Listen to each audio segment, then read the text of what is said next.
প্রথমে সফটওয়্যারের পার্টিকুলার আইকনে ক্লিক করতে হবে, ডাবল ক্লিক করতে হবে। এখান থেকে ক্লিক করার পর সফটওয়্যারটি প্রোগ্রামটি রান হবে।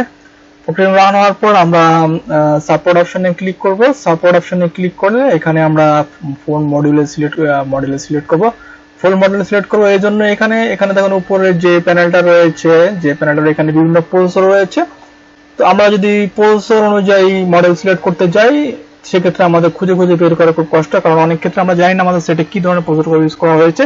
সুতরাং আমরা ফোন মডেল সিলেক্ট এই অপশনে মডেল নাম্বারটি লিখে ক্লিক করে সিলেক্টে ক্লিক করব। সিলেক্টে ক্লিক করার পরে এই সেট অটোমেটিকলি সেটা প্রসেসর অনুযায়ী অপশন চলে যাবে। তো এখানে চলে গেছে, অটোমেটিক স্পিড চলে গেছে। এরপর আমাদের যে কাজটা করতে হবে, যে এখানে যে অপশনটা রয়েছে দেখেন, এখানে গিয়ে আমরা দুইভাবে ফ্ল্যাশ ফাইল দিতে পারি। একটা হচ্ছে সেটের .org ফর্মুলা এবং অপরটি হচ্ছে সেটের অরিজিনাল ফর্মুলা। তো আমরা অরিজিনাল সেটের ফর্মুলা ক্লিক করব। সেজন্য আমরা এই অরিজিনাল সিলেক্ট করা আছে, এখানে ক্লিক করলে এই অপশনটি চলে আসবে। এখান থেকে চলে আসার পর আমরা এখান থেকে ফার্মার দিব। আমার সেটে যে ফার্মার রয়েছে এখান থেকে সিলেক্ট করে দিব। তো আমার সেটা কম্পিউটার যেখানে ফার্মারটি রয়েছে সেখানে ফার্মারটি ক্লিক করে আমরা ফার্মারটি দিব।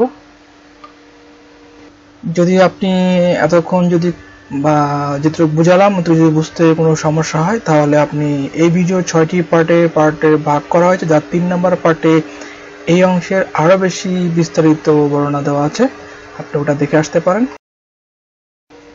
তো এখানে বুট অপশনে গিয়ে বুট লোড ফাইলটা দিতে পারি, অথবা আপনি যে কোনো একটা ঘরে ফিল আপ করলেও আপনার কাজ করবে।